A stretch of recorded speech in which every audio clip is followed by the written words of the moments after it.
Assalamualaikum warahmatullahi wabarakatuh.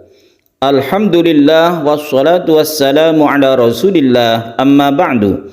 Para pecinta Al-Quran yang berbahagia, pada kesempatan yang baik ini kita akan berlatih tartil Quran dan khususnya kita akan mengetahui cara membaca mad lazim mutawal atau kita sebut dengan mad lazim mustaqal kilmi. Mari kita simak bersama-sama. A'udzu billahi minasy syaithanir rajim.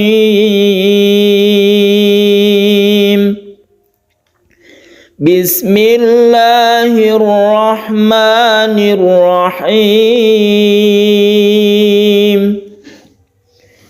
Wa hajjahu qaumuhu qala atuhajjunni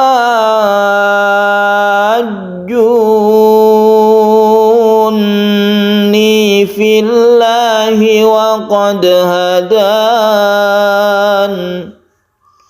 wa la akhafu ma tusyrikuna bihi illa an yasha'a rabbi syai'a wasi'a rabbi kulla syai'in ilma afala tatadzakkarun. Baiklah para pecinta Al-Quran yang berbahagia, kita akan bahas satu persatu tajwid yang ada di surah Al-An'am ayat 80 ini. Yang pertama kita langsung ke mad lazim mutawal. Di sini ada mad tabi'i ha, ini mad tabi'i karena ada alif sebelumnya ada fathah, maka disebut mad tabi'i. Akan tetapi di sini mad tabi'i bertemu dengan huruf yang bertasydid, di mana tasydidnya ini adalah tasydid yang asli dalam satu kata.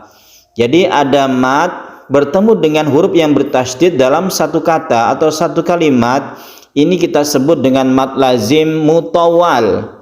Lazim itu artinya wajib atau harus panjang. Panjangnya berapa? Yaitu 3 alif. 3 alif sama dengan 6 harokat.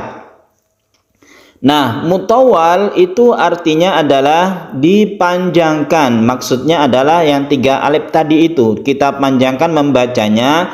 Ha dipanjangkan sampai 3 alif baru kita bertasydid. Wa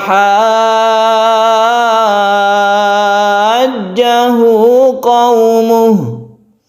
Jadi dikira-kira saja 6 ketukan itu seberapa, itu namanya 3 alif atau 6 harokat. 6 harokat sama dengan 6 ketukan. Wa hajjahu qaumuh. Kalau yang ini hak dhamir diapit oleh 2 huruf yang berharokat, maka kita sebut dengan mad silah qasira. Hu di sini adalah hak dhamir yang panjangnya 1 alif. Tapi kalau waqaf itu menjadi pendek. Qaumuh. Hunya meskipun ini terbalik harokatnya dikatakan panjang kalau terus. Apabila waqaf maka dia itu pendek, kita sukun haknya. Itulah mad silah qasira. Kita lanjutkan. Qala atuhajjunni.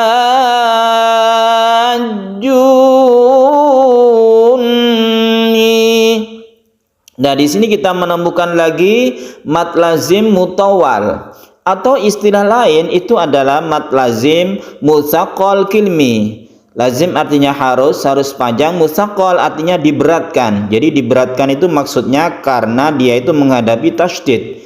Maka seakan-akan berat karena apa? Ditekan ke hurufnya. Kilmi artinya satu kata atau satu kalimat di sini ya. Maka ini kita panjangkan 3 alif dulu baru ditasydidkan. Kalau tasydidnya itu ketemu dengan nun, maka tasydidnya itu harus gunnah juga. Maka berlaku hukum gunnah musyaddadah. Jadi contohnya yang di sini adalah mad lazim mutawal yang ada di sini. Junni. Jadi tasydid nun tetap kita gunakan ya. Itu namanya mutsaqal, artinya diberatkan. Mad lazim mutsaqal kilmi atau kita sebut mad lazim mutawal. Mutawal artinya dipanjangkan. Qala atuhajjunni fillahi wa qad hadan. Fillahi berlaku hukum lafdzul jalalah tarqiq atau tipis, karena sebelum lafadz Allah ini ada kasrah, maka membacanya fillahi bukan fillahi tapi fillahi, tipis saja, itu namanya tarqiq atau muraqqaq. Kemudian waqad hadan ada qalqalah, karena di tengah bukan di akhir atau diwaqafkan, maka disebut qalqalah sughra. Hadan ini mat arid lisukun, karena ada mat tabi'i. Hada ini mat tabi'i disambut dengan huruf yang disukun. Mat arid lisukun, arid artinya menghadapi, lisukun adalah huruf yang disukun atau dimatikan karena waqaf. Kita waqaf di sini dengan waqaf qalla atau waqaf aula. Waqaf itu lebih utama. Wala akhafu, di sini ada mad jaiz munfasil, ada wala kemudian bertemu dengan hamzah di lain kata. Jaiz artinya boleh, boleh satu alif, boleh dua alif. Munfasil artinya terpisah, maka disebut mad jaiz munfasil karena terpisah antara wala dan akhafu, antara mad tabi'inya dengan hamzahnya itu terpisah. Ma tusyrikuna bihi illa ayyasha'a rabbi syai'a. Bihi ini ada hak domir yang kita sebut matsilah tawilah. Karena apa? Ada matsilah qasirah. Di sini matsilah qasirah asalnya, tapi dia bertemu dengan hamzah, maka disebut matsilah tawilah. Maka cara membacanya berbeda dengan matsilah qasirah yang di sini, yaitu hak domir ini. Maka yang di sini matsilah tawilah itu sama dengan mad jaiz munfasil, yaitu membacanya satu atau dua alif. Dua alif sama dengan 4 harokat atau 4 kutukan. Ini namanya hak domir yang panjang, disebut matsilah tawilah. Tawilah artinya panjang. Illa ayya ini mad jaiz munfasil, illa an. Kemudian ayyasha nun mati bertemu dengan ya idgham bi gunna. Idgham artinya nunnya masuk ke huruf ya sehingga tidak dibaca nunnya, meskipun ada tulisannya tapi tidak dibaca karena sudah masuk ke ya, sehingga ya ini ada tasydidnya. Tasydid ini adalah cara membaca idgham. Idgham dimasukkan ke huruf kemudian digunakan, kita panjangkan ketika kita membaca ai.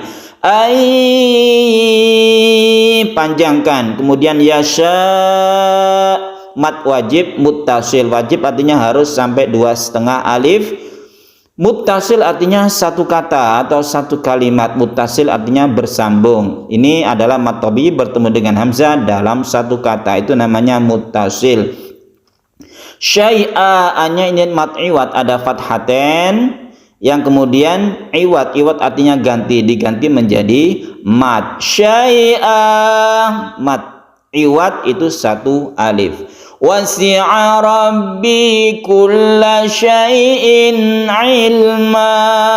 Ilma syai'in ilma, ada tanwin bertemu dengan ain izhar halqi. Halqi artinya tenggorokan, karena huruf-hurufnya itu makhrajnya atau tempat keluarnya ada di tenggorokan. Ada 6 huruf izhar itu, salah satunya adalah ain. Kemudian ilma ini mat iwat, kita berhenti di sini. Al waqfu aula, al waqfu lebih utama, waqaf atau berhenti itu lebih baik.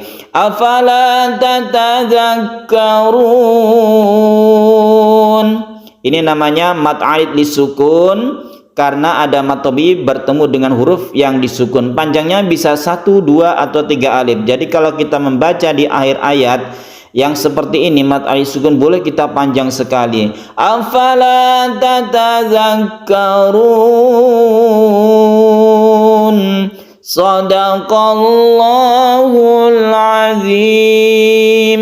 Para pecinta Al-Quran yang berbahagia, demikian latihan kita pada kesempatan yang baik ini, semoga bermanfaat bagi kita semua. Wassalamualaikum warahmatullahi wabarakatuh.